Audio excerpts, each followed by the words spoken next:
In this video, I'm going to be showing you how to fix AirPods not showing up on Bluetooth, so be sure to watch this video until the very end to prevent any mistakes in the process.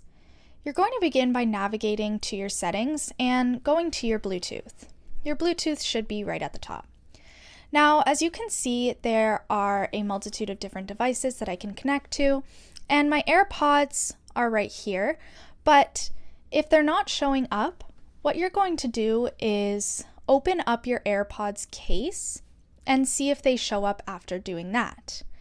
Now, if they still are not pairing or showing up in Bluetooth, you're going to click on the device and click Forget Device. Once that is done, you're going to keep your AirPods case open and turn them into pairing mode. To do that, you just need to keep the case open and click on the button at the back of the case.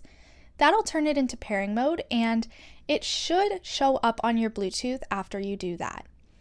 That's really all there is to it.